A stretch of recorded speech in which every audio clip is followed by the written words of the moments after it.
Hello friends, welcome to teaching point. I am Shiv Srivastava.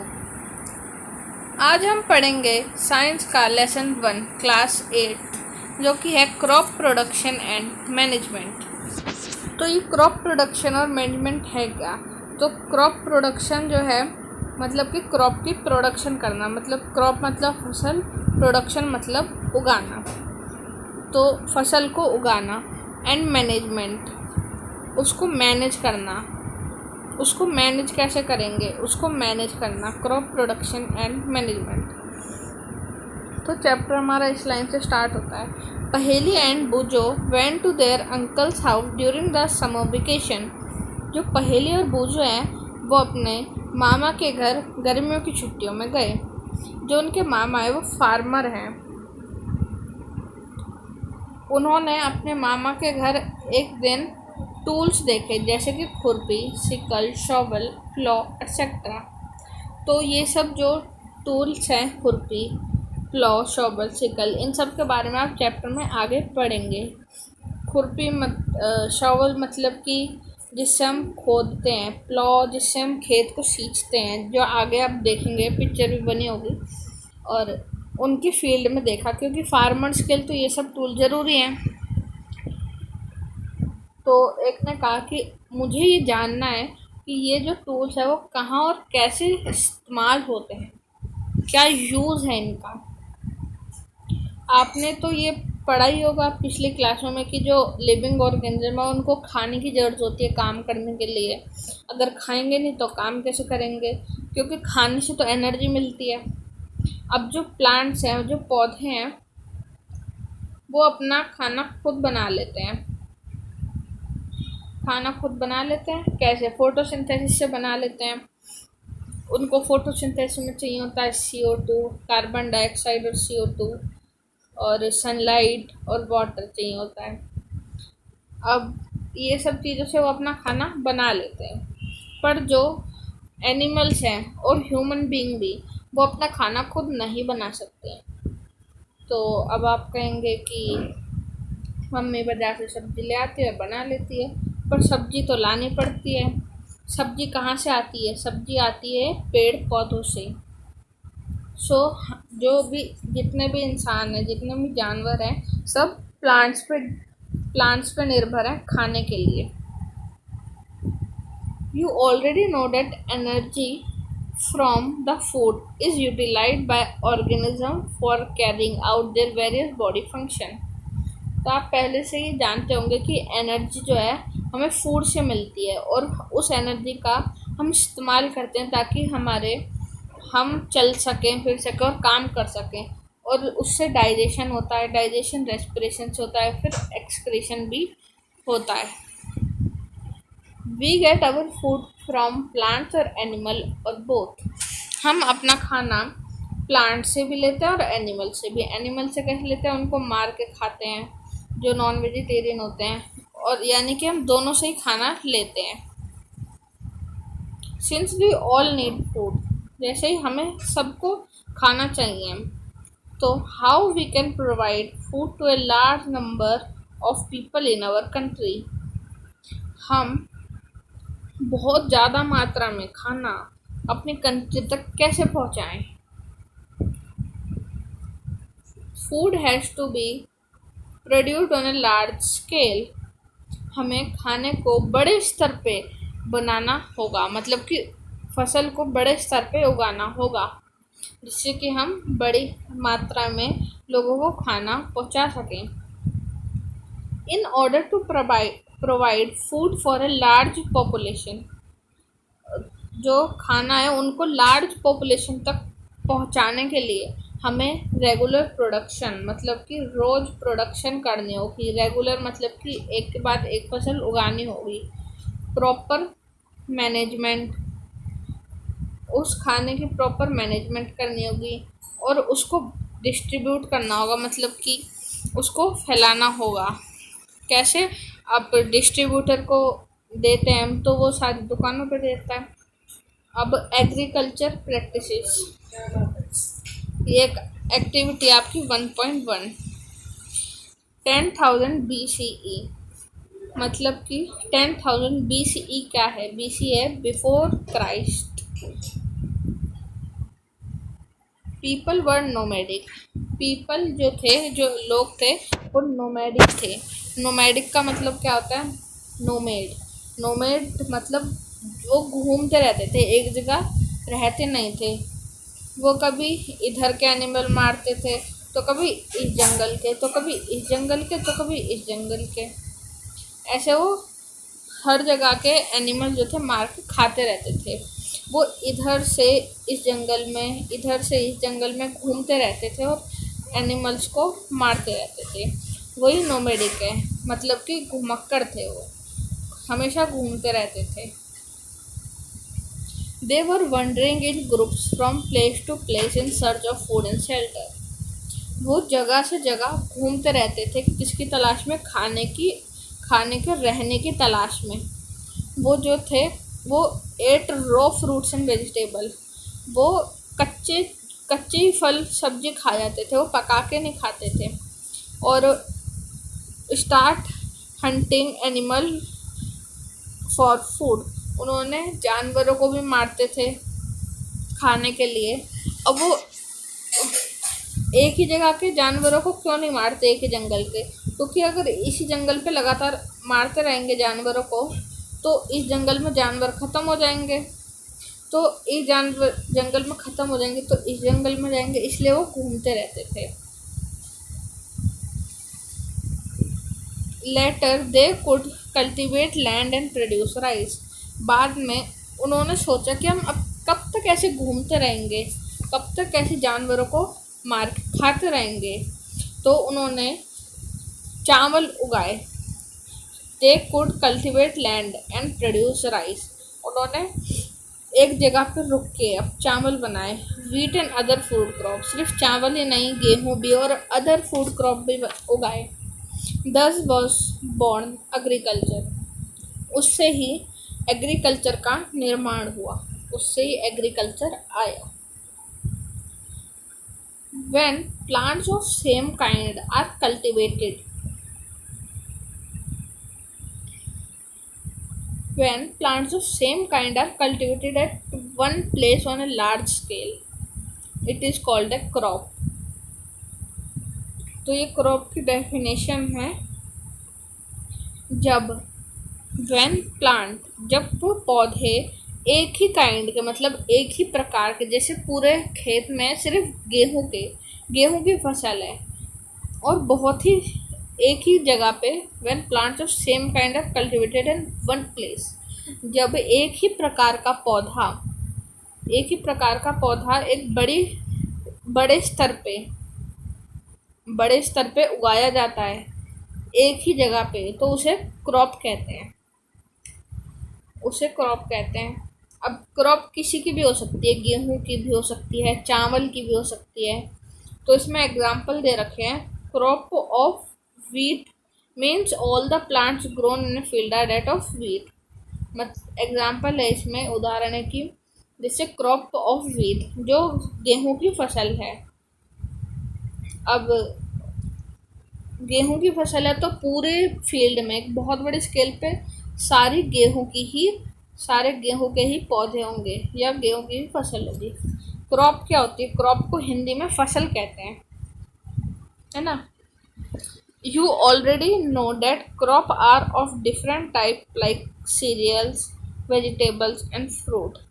आप पहले से जानते हैं कि जो क्रॉप है वो अलग अलग प्रकार की होती है, जैसे सीरियल्स होते हैं, वेजिटेबल होते हैं, फ्रूट होते हैं, फल होते हैं, सब्जियां होते हैं। These can classified on the basis of the season in which they grow. ये हम सीजन के आधार पर क्लासिफाई कर सकते हैं, जैसे कि वो किस सीज़न में उगती है, किस सीज़न में वो काटी जाती है, किस सीज़न में हार्वेस्टेड होती है, यही अभी आप पढ़ेंगे। India is a vast country. Vast मतलब बड़ी, बहुत ही बड़ी कंट्री है। इंडिया जो है बहुत ही बड़ी कंट्री है। The climate condition like temperature, humidity and rainfall vary from one region to another. जो क्लाइमेटिक कंडीशन है, जैसे कि टेम्परेचर हो गया, तापमान हो गया, नमी हो गई, ह्यूमिडिटी, बारिश हो गई, वो जगह से जगह अलग अलग है। Accordingly there is a rich, उसके आधार पर there is a rich variety of crops, उसके आधार पर ही जो फसल है उसकी वेराइटी होती है, मतलब कि उसके प्रकार होते हैं, उस जगह पे वो ज़्यादा उगाई जाती है भारत के अलग अलग हिस्सों में। Despite this variety two broad cropping pattern can be identify. इसके अलावा डिस्पाइट दिस वेराइटीज, इस डाइवर्सिटी के अलावा हम जो क्रॉपिंग का पैटर्न है उसको दो भागों में बांट सकते हैं। वो हैं खरीफ क्रॉप और रबी क्रॉप। ये दोनों क्रॉप के दो तरह की वैरायटी हैं, दो तरह के प्रकार हैं। ये सीज़न के आधार पर भी आप कह सकते हैं। The crop which are sown in rainy season are called kharif crop. जो क्रॉप रेनी सीजन में, जिन क्रॉप के बीज रेनी सीजन में बोए जाते हैं, सोन मतलब बोए जाते हैं, उन्हें खरीफ क्रॉप कहते हैं। The rainy season in India is generally from June to September. जो इंडिया में रेनी सीजन आता है, मतलब कि बारिश का मौसम आता है, वो जनरली मतलब कि नॉर्मली जून से सितंबर तक आता है। जो खरीफ क्रॉप हैं वो आती हैं पैडी, मेज, soybean, groundnut, cotton and kharif crop. ये सभी खरीफ क्रॉप है। अब जो कई बच्चे ना पैडी और राइस में कंफ्यूज हो जाते हैं। जो पैडी है ना उसे ही राइस कहते हैं।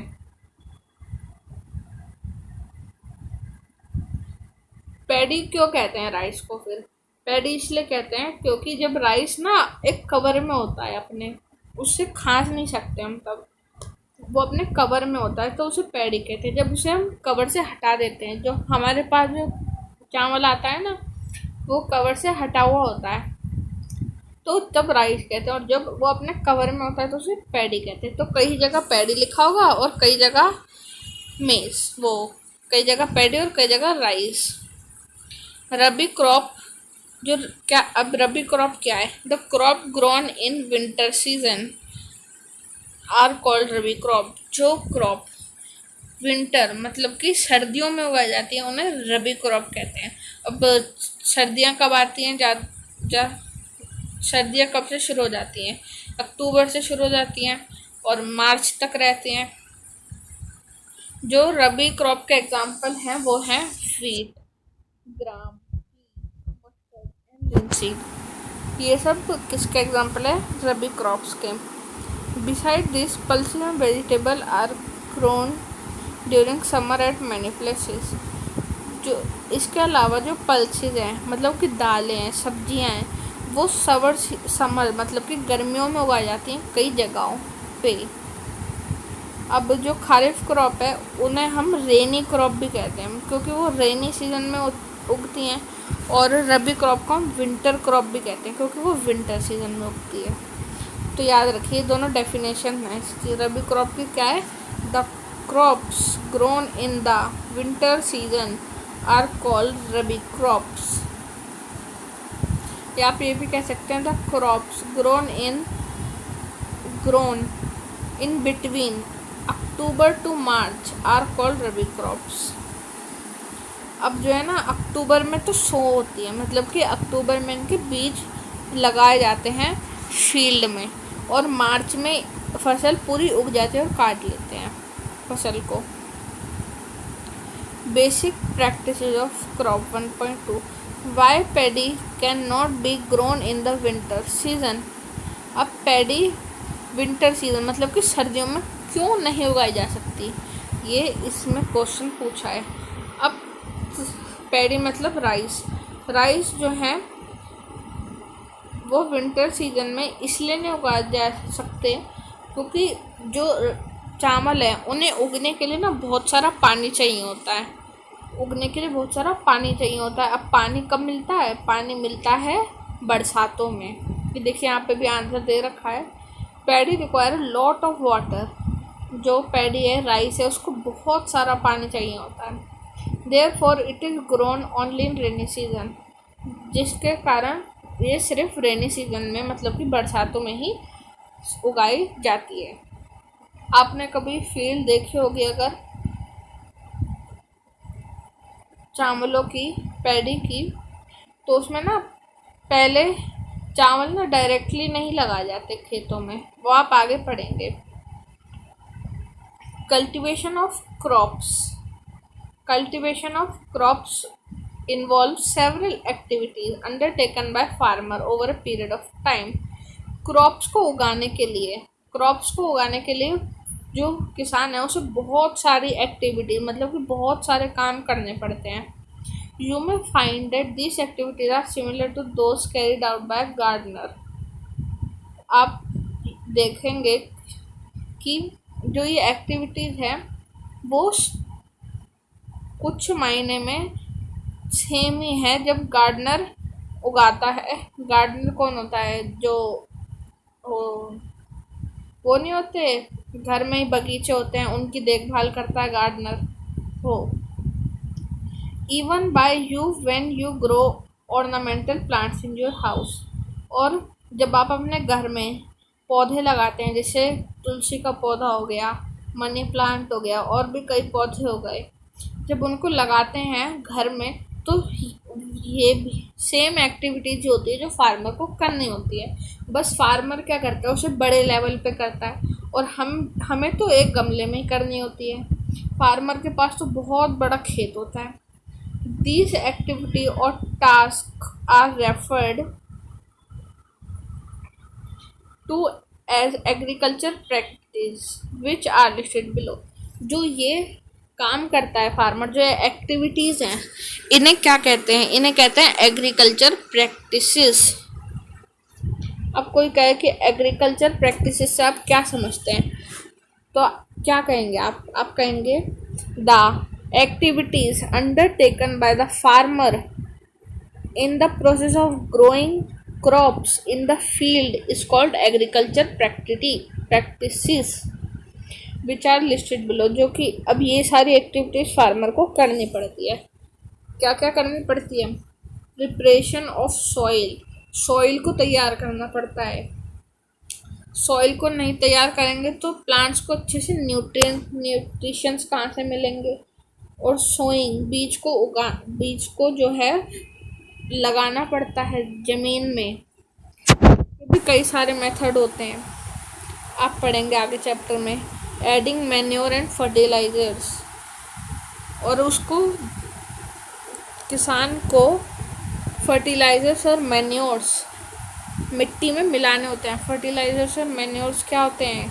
ये होते हैं, मैन्योर्स मतलब खाद, फर्टिलाइज़र केमिकल वाली खाद होती है। इरिगेशन मतलब कि पानी, मतलब कि खेतों में पानी डालना। खेतों में पानी भी तो चाहिए होता है। प्रोटेक्टिंग फ्रॉम वीड्स, वीड क्या होते हैं? वीड्स होते हैं जंगली पौधे जो कि यूज़ में नहीं होते। अब जो प्रोटेक्ट करना होता है, अब जैसे कि जंगली पौधे तो अपने आप ही उग जाते हैं, उन्हें उगाने की ज़रूरत नहीं पड़ती। अब जैसे वो देखेंगे कि यहाँ पे हाँ अच्छी सिचुएशन है, वो उग जाएंगे। अब खेत तो उगाने के लिए तैयार कर जाते हैं फसलों को, अब उसमें जंगली पौधे उग जाते हैं। अब जैसे उग रहा है गेहूँ के साथ में एक जंगली पौधा उग गया, तो अब गेहूँ से वो कंपटीशन करेगा काय के लिए? धूप के लिए, हवा के लिए, ज़मीन के लिए, ज़मीन में पानी के लिए, सब के लिए कंपटीशन करेगा, जिससे कि क्रॉप ज़्यादा अच्छी नहीं उगेगी। इसलिए वीड्स का कोई काम तो है नहीं, इसलिए हम उन्हें हटा देते हैं। हार्वेस्टिंग मतलब कि जब फसल पूरी उग जाती है तब उसे हम काट देते हैं, जितना ज़रूरी होता है उतना हम ले लेते हैं, और फिर उसका स्टोरेज, उसको हम स्टोर भी तो करके रखते हैं। प्रिपरेशन ऑफ सॉइल, तो सॉइल को कैसे प्रिपेयर करते हैं? The preparation of soil is first step before growing a crop. जो सॉइल की प्रिपरेशन होती है वो पहला स्टेप है, पहला कदम है उगाने से पहले, फसल उगाने से पहले सबसे पहले हमें सॉइल को प्रिपेयर करना पड़ता है। One of the most important task in agriculture is to turn the soil and loosen it. सबसे इम्पोर्टेंट मतलब कि बहुत ज़रूरी चीज़ है एग्रीकल्चर में कि सॉइल को टर्न मतलब कि टर्न करना, मतलब कि उसको हम हल से सींचते नहीं हैं, हल से, तो उस सॉइल को टर्न करते हैं हम। जो नीचे की सॉइल है हम उसे ऊपर लाते हैं। क्यों लाते हैं? क्योंकि जब हम पहले फसल उगाते हैं तो वो ऊपर से सारे न्यूट्रिएंट्स ले लेती है सॉइल में से। अब सॉइल के पास न्यूट्रिएंट्स बचे ही नहीं। पर एक जैसे कि ये एक ये खेत है, यहाँ पे पौधा उग रहा है, जैसे गेहूं है। अब यहाँ तक उसकी जड़ें फैली हुई हैं। अब सॉइल तो यहाँ तक है ना, बहुत नीचे तक है सॉइल, तो पूरी अर्थ सॉइल ही है। तो अब यहाँ तक है। अब ये जो यहाँ तक इस सॉइल के जो न्यूट्रिएंट्स हैं वो ये फसल ले लेगी, तो यहाँ पे तो न्यूट्रिएंट्स बचेंगे ही नहीं। तो अब क्या करते हैं फिर किसान करते हैं, जो इसके तो खाली हो गए न्यूट्रिएंट्स, अब जो ये वाली सॉइल है इसमें तो अभी भी न्यूट्रिएंट्स है, इसको ऊपर ले आते हैं हल से। तो उसे ही टर्निंग कहते हैं, सॉइल को टर्न करना। और लूज इट मतलब कि उसे ढीला करना, उसे खोल देना एकदम, जैसे सॉइल ये टाइट पड़ी है एकदम एकदम, तो इसे एकदम ढीला ढीला कर देना ताकि बीज आराम से ऊपर आ सके, उन्हें कोई दिक्कत ना हो। These allow roots to penetrate deep into the soil। अभी मैंने कहा ना कि ताकि जड़ें जो बीज है उसके ऊपर आ सके, पौधा उग के उसे कोई दिक्कत ना हो। पेनिट्रेट मतलब पनप सके, डीप इनटू द सॉइल, उसकी जड़ें फैल सके, उसको आसानी हो। The loose soil allows the roots to breathe easily. और सॉइल जब ढीली होगी तो उसके बीच में गैप भी होगा, तो उसमें से जो जड़ें हैं वो आराम से हवा ले सकेंगी और उसमें से आराम से न्यूट्रिएंट भी ले सकेंगी। Why does the loosening of soil allows the root to breathe. Loosening of soil मतलब कि सॉइल को लूज करना रूट्स को इजी क्यों करता है ब्रीथ लेने में। The loose soil helps in the growth of earthworms and microbes present in the soil. जो ढीली सॉइल होती है वो किसको मदद करती है, किसकी ग्रोथ में? अर्थवॉर्म और माइक्रोब्स जो प्रेजेंट होते हैं उनकी ग्रोथ में मदद करती है। इन ऑर्गेनिजम्स को हम किसान का दोस्त भी कहते हैं। Since they further turn and loosen the soil and add humus to it. जो माइक्रोब्स होते हैं, जो अर्थवॉर्म होती है, वो भी सॉइल को टर्न करना काम करते हैं, नीचे से सॉइल को ऊपर ले आती है और उसमें ना सॉइल में ह्यूमस बढ़ा देती है। ह्यूमस आपने 7th में पढ़ाई था। ह्यूमस क्या होता है? ह्यूमस वो होता है जो डेड डिकेइंग प्लांट्स एनिमल्स होते हैं, जो उनके न्यूट्रिएंट्स हैं वही ह्यूमस होते हैं। ह्यूमस ना न्यूट्रिएंट में बहुत रिच होती है, बहुत ज़्यादा न्यूट्रिएंट होते हैं। But why the soil needs to be turned and loosened. But जो मिट्टी है उसको टर्न होने की और लूज करने की ज़रूरत ही क्या है? जैसे मैंने बताया कि सॉइल को टर्न क्यों करते हैं, क्योंकि ऊपर तो सारी फसल पहले ही न्यूट्रिएंट्स ले गई, अब नीचे की सॉइल को ऊपर लाना ज़रूरी है, नहीं तो अगली फसल जो है सही से उगेगी नहीं। यही यहाँ पे लिखा हुआ है, यही लिखा है कि you have learnt in the previous classes that soil contain minerals, water, air and some living organism. In addition, the plants and animal get decomposed by soil organism। आपने पिछले क्लास में पढ़ा था कि जो सॉइल है वो मिनरल, वाटर और एयर भी और सम कुछ जीव जंतु भी अपने पास उसके अंदर होते हैं, सॉइल के अंदर। और इसी के साथ डेड प्लांट्स भी होते हैं, एनिमल्स भी होते हैं जो डिकम्पोज हो चुके हैं सॉइल ऑर्गेनिज्म से, मतलब कि माइक्रो ऑर्गेनिज्म से। सॉइल में जो ऑर्गेनिज्म होते हैं, in this way various nutrients in the dead organism are released back into the soil. तो अब जो जो डेड डिकेइंग प्लांट्स है, एनिमल्स है, उनमें भी तो न्यूट्रिएंट्स होते हैं। हम खाना खाते हैं, हमें न्यूट्रिएंट्स मिलते हैं। अब प्लांट्स को भी न्यूट्रिएंट मिलते हैं उनके खाने से। अब वो मर गए तो वो न्यूट्रिएंट्स कहाँ जाएंगे? सॉइल में तो जाएंगे। तो these nutrients are again absorb by plant. अब ये प्लांट्स मर गए तो सॉइल में न्यूट्रिएंट्स चलेगा। जब दोबारा प्लांट उगेगा नया, तो वही न्यूट्रिएंट्स उस प्लांट वो प्लांट ऑब्जॉर्व कर लेगा। ये साइकिल चलती रहती है। Since only a few centimetre of the layer of soil supports plant growth, turning and loosening of soil bring nutrient rich soil to the top so that plants can use them nutrients। जैसे कि मैंने अभी आपको बताया था कि यहाँ पे इधर तक के सारे न्यूट्रिएंट्स ले लिए। किसने किसने ले लिए? इस प्लांट ने, इस गेहूं की फसल ने। अब जो नीचे की मिट्टी है उसे ऊपर लाते हैं, उसे टर्निंग ऑफ सॉइल कहते हैं। अब यही इसमें दे रखा है कि सॉइल को क्यों ऊपर टर्न करते हैं, क्योंकि नीचे के न्यूट्रिएंट्स ऊपर लाने के लिए। Thus, turning and loosening of soil is very important for cultivation. जो टर्निंग है और लूजनिंग है सॉइल की, वो एग्रीकल्चर के लिए, कल्टीवेशन के लिए बहुत ही ज़रूरी। तो अब बाकी चैप्टर हम अगली क्लास में पढ़ेंगे। अब वीडियो ज़्यादा लंबी हो चुकी है, अब बाकी हम अगली क्लास में पढ़ेंगे, ठीक है। आगे क्या क्या है, एग्रीकल्चर इम्प्लीमेंट्स हैं वो के बारे में, प्लो के बारे में, टिलिंग और प्लोइंग के बारे में, ये सब हम पढ़ेंगे। और इस चैनल को लाइक और सब्सक्राइब करना ना भूलें। बाय।